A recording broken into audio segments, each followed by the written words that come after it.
This is I Should Be Writing, Season 22, Episode 17. Well, I should be writing. I should be working on my craft. I should be writing. I should be submitting my next draft. But I'm sitting home watching Doctor Who. Hi there, welcome to I Should Be Writing. This is a podcast for wannabe fiction writers. It's been going on since 2025. In fact, this weekend, August 9th, is the birthday of I Should Be Writing. It'll turn 21. So this is me talking about writing career and helping you get through it or to it. Didn't mean for that to rhyme, but we stream weekly on Twitch, Thursday afternoons, 3 p.m. Eastern Time. And question from chat, am I heading to Worldcon in a couple of weeks? Yes, I am. I will be going to Worldcon. I've got programming, I think, on Thursday all weekend. I've got 7 things. If you go to patreon.com/mightymur, you'll see my free newsletter as the latest post, and I've got my schedule up there. But I've got a reading, I've got a coffee clutch, except they're calling it a table talk now, and a couple of panels. One panel I'm doing with Kieran Gillian, who I'm a big fan of. I've done panels with him before. It's like no big deal. I've gotten to where I'm pretty cool around other authors, even if I'm fans of them, because it's like, well, that's kind of my job too. But then when someone does something I don't do, like game writing or comics writing or acting or whatever, I still can turn into a complete goober fangirl. So I'll be on a panel with Kieran, and then I'll be on another panel with Will Wheaton. And so, you know, just pray for me, y'all, because I don't know how I'm going to keep my cool. It's going to be hard. What is a table talk exactly? It's funny. It's coffee clutch, which is what it used to be called, which also made no sense because I think I attended one coffee clutch where they actually gave you coffee. But a table talk is where you get to sit at a table, a big round table of about 12 seats, and sit with someone and talk to them. So it's like a panel, only it's a very small room and it's more interactive where you can discuss things and ask about anything. What you do is you go find where the table talk sign up is, and you find the author you want to sign up for, and you put your name on the list. And if they're very popular, they'll probably have a wait list, so you'll want to get in there early.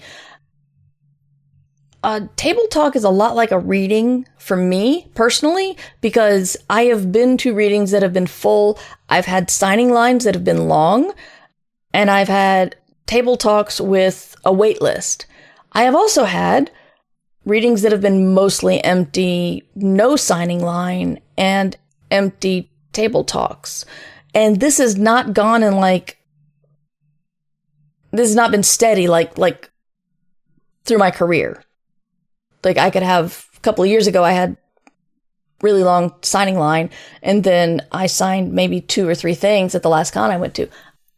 I don't know what's going to happen. Luckily, I've stopped having my ego attached to it, so I don't really get disappointed. I don't mind when no one shows up. I know when people go to cons, therefore they're there for many different reasons. I don't get my ego all tied up in a wad, but I'm realistic when it comes to, okay, you want me to do what? For how long? With nobody there. But anyway, yes, I'm going to Worldcon. I'm very much looking forward to it. Going to see some old friends. Ursula Vernon, T. Kingfisher, is the Toastmaster, which is terrifying for me because I'm her friend, and I've known many people. People get very touchy about the Hugos, almost always rightly so. because some people don't treat it professionally. Some people ramble too much. Some people don't think it's important to learn the pronunciation of people's names, things like that. My brain always wants to take everything I have to do on my to-do list and inflate it to be scary.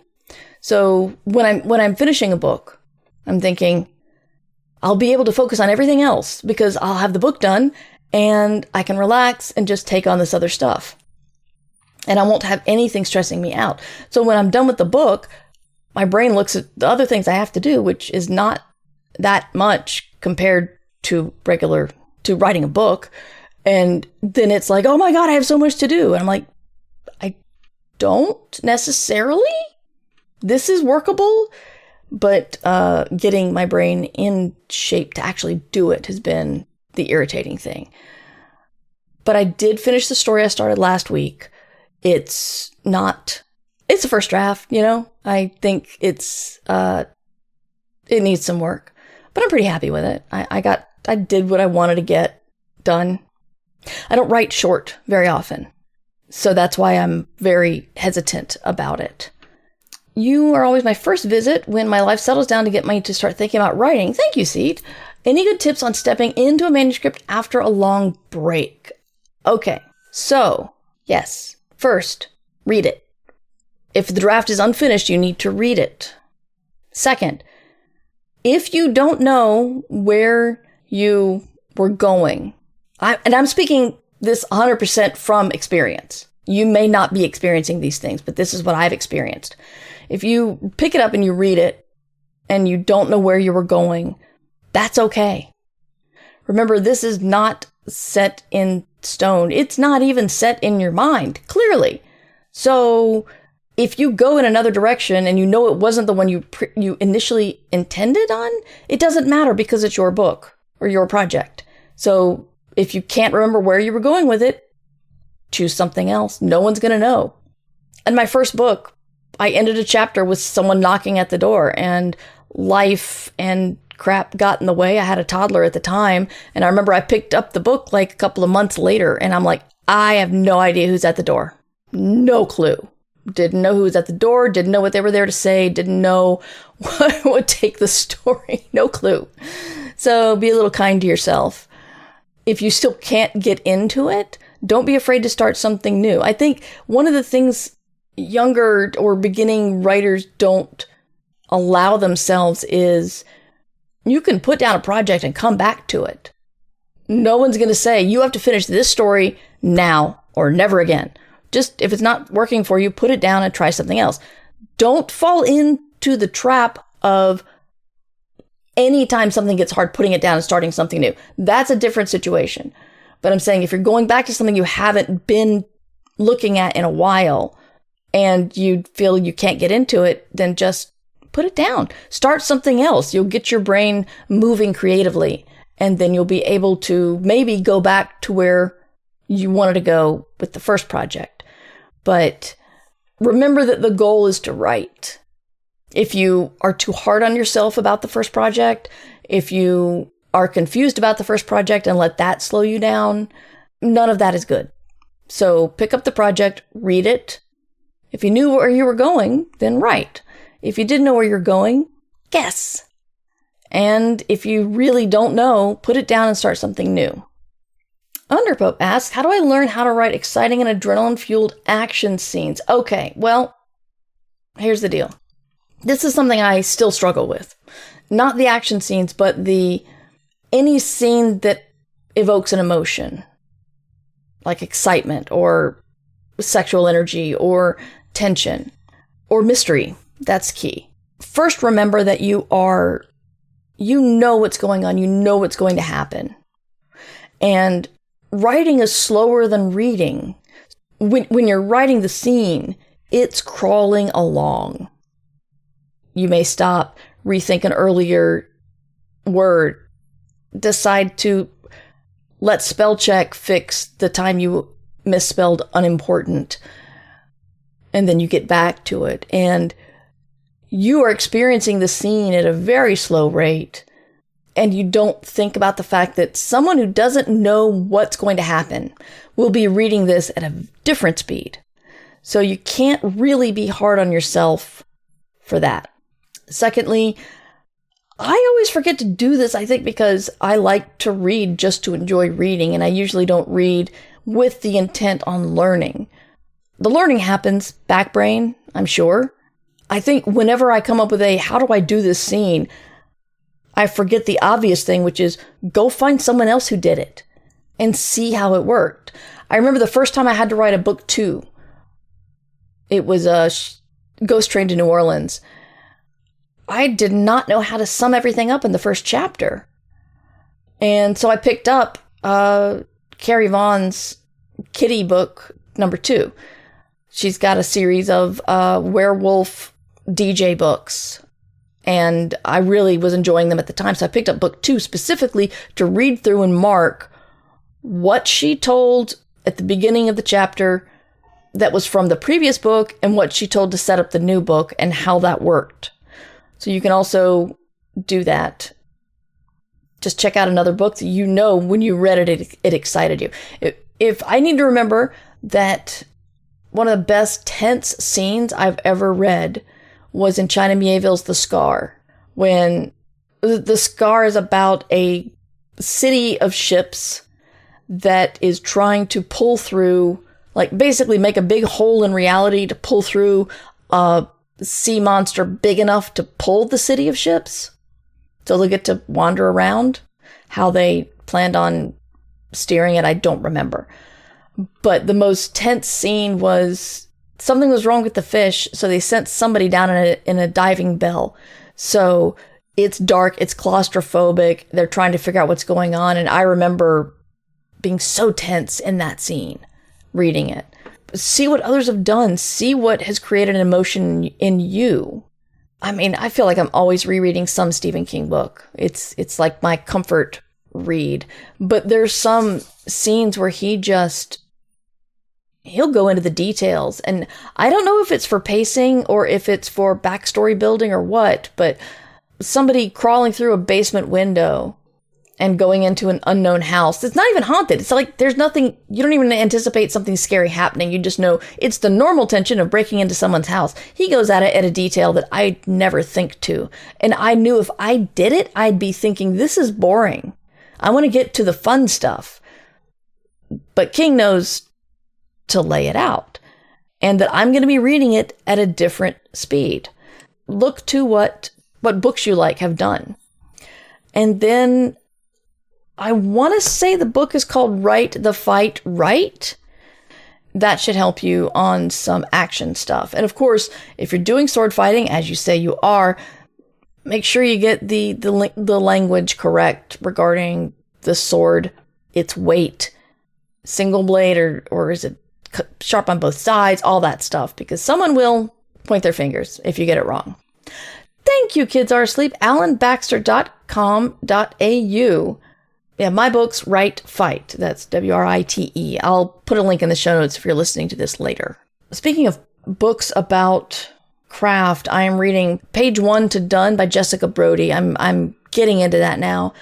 And she's a big fan of a lot of early writing and not even outlining, just making sure you understand your own world building, your own characters, your own conflicts before you start writing. When you start writing, you remember that all first drafts are terrible. So you just let yourself go, which, allow yourself to write terrible first drafts is a commonly used piece of advice that I think we all need to hear all the time, because I still judge myself with my first drafts. I tried really hard to not do that. Kids Are Asleep says there's also this one from Brennan, writing fight scenes. So I'll put that link in the show notes as well. Thank you, Valerie. I read my chapter 1 and think it's amazing. I read chapter 20 and think it's trash. That is possibly because you spent more time thinking about chapter 1. And then by the time you got to chapter 20, you had a flow going.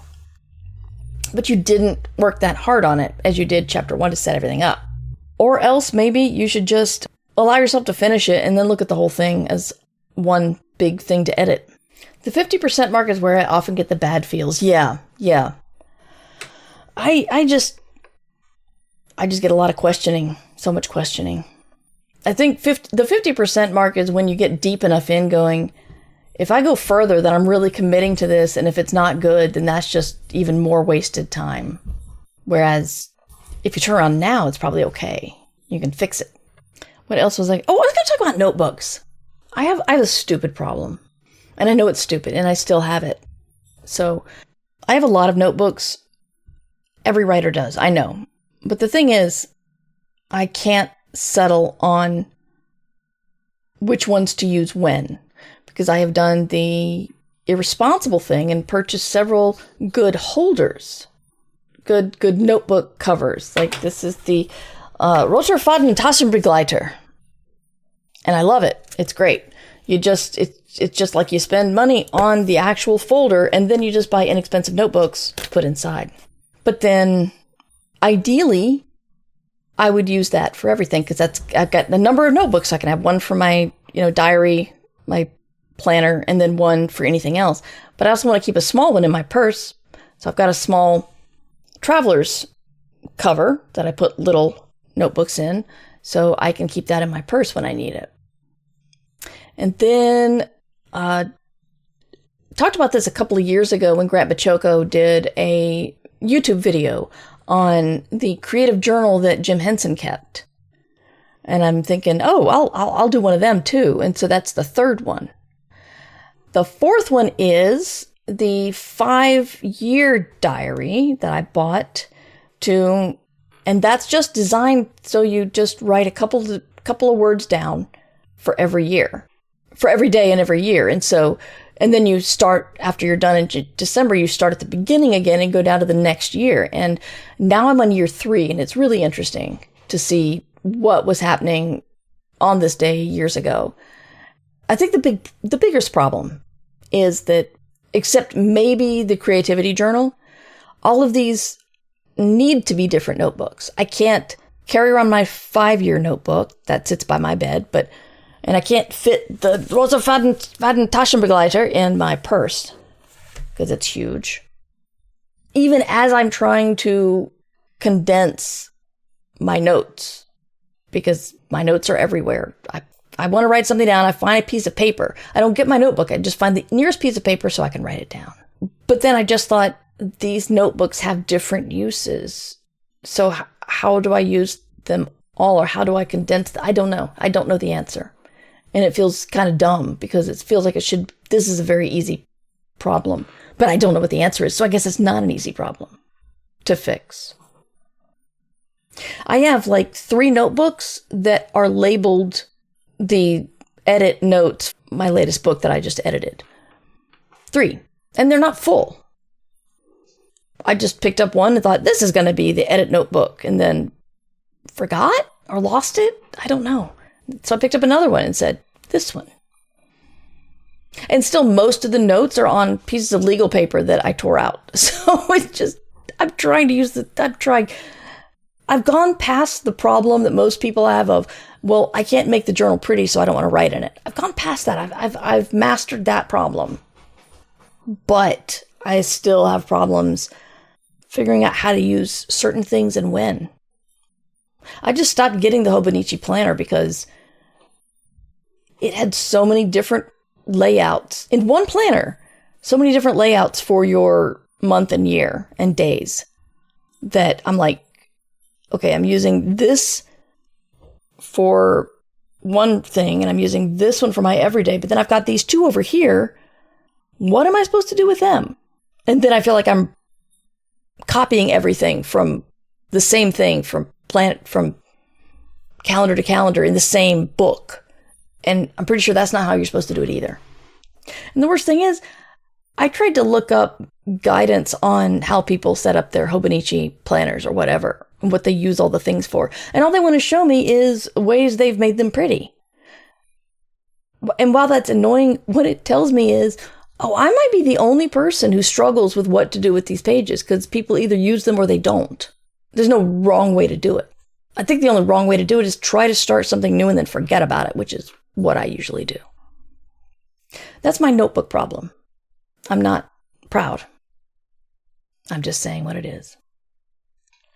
And since I did not have a topic, I'm going to bring up the AI thing anyway. because I have a theory. I have not read it yet, but I read Chuck Wendig's takedown, and I've seen a couple of videos. I'm not a member of the HWA, so the Horror Writers Association. So, yesterday, I think, their newsletter came out, and within the newsletter, not from the president of HWA, but someone from the board, the angle they took was strange, though. First, they had an essay basically saying, stop being mean to me about AI.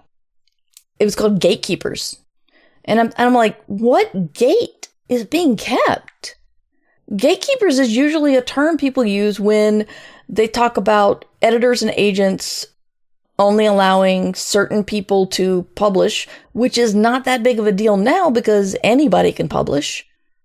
Self-pub is huge. Or they can say it's accomplished authors don't give time or mentorship or help or even just like an invitation to hang out to newer writers. That's another gatekeeping, although that's often called pulling the ladder up behind you. But I think I'm mixing my metaphors here. So I don't know what gate is being kept and by whom, but this person was angry that authors are pissed about AI. And all of her arguments were kind of like, you don't mind when somebody brushes up against you in a grocery store, so why would you mind if I shoot you? It's like, or why would you mind if I shoot you? That kind of mentality of, people talk about how the data centers are literally draining lakes. And we got one turned down, thank goodness, that was going to take more energy than the nearby town it was bordered on. But this person's saying, well, we all drive gas guzzlers and we've done horrible things to the planet already. So why complain about the data centers? And I remember somebody posting clips of people like Sandra Bullock. I want to say there was another female actor who was trying to say AI is here to stay. So we have to be have to get on board. And that reminded me of all the famous people who were getting really into NFTs. And I realized it was because they bought them. Of course they want NFTs to be big. I can't remember if she actually addressed the fact that in order to allow the AI to make stories, they had to steal our books and feed it to them. And these people have been on record of saying they stole the books because they didn't want to have to pay for them.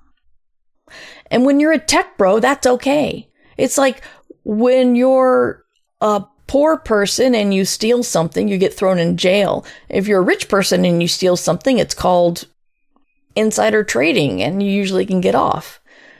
It's the fact that these tech bros who are getting some pretty big investors, I think they're the ones who are going, we have to use this. They told you AI was going to change the world and get you lots of money and fix this and tweak that and be all awesome. And you fell for it and you spent money on it. And now you're saying, God, please use it somewhere. When I hear people say that's what I think they're doing when they start defending it and saying it's here to stay. From chat, we have Safara Gyron, was the writer, used to be a trustee for HWA and has now been removed from that role. So I guess that caught on. Seat says, I work in IT field. Even the places where they make us use AI, it is awful. Wow. Yeah. Seat says, AI is a weird topic. Personally, I think there's no situation where AI isn't a net negative to society. And even the fields people think it's okay. Yeah, we've all got, I think everybody has a different level of what large language model they think is okay. But I'm fairly sure that most people, except for the wealthy and people who want to be creative but don't want to put in the work, think that using it creatively is terrible. And we have to keep saying it. And I think whenever anybody challenges us on, starting out with they stole from me personally, it's a good start. I had somebody pitch the CEO of a company that's doing like AI tools for writers. They want to be on my show. I did not answer them. It's just baffling. I don't know. They stole from me personally is the only thing that's come up close to penetrating the pro AI shields of some people I know. Yeah. Well, they did. I am fully in on that class action lawsuit. But what gets me is that they stole them. They have to pay up to only a percentage of what they stole, but they still get to use it. You know, that damage has been done. So the damage it's going to do to my career, even beyond the $3,000 per book the judge says we get, it's already affecting our lives much more than just that. Can't wait to get taxed on whatever fraction of the settlement reaches me eventually. Yeah. AI is literally deteriorating students' ability to think critically in some studies. Yes, I've heard that too. If you don't problem solve, your brain just, as they say on The Good Place, gets smoother. AI's tendency to be confidently wrong is insidious. There's a guy I've seen on Instagram who just asks AI to do stupid stuff and watches it flail around. And that gives me life. It's nice to hear that it's just terrible.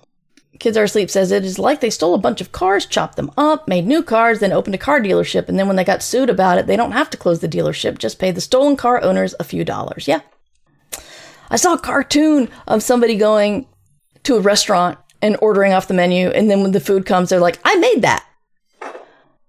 But as for writing, yes, I'm finishing a short story. I'm working on some novel ideas. Hopefully we'll have something to my agent by Worldcon. That's a good deadline, right? I'm going to see him at Worldcon, I hope. He lives in LA. Anybody going to Worldcon, let me know what are you hoping for?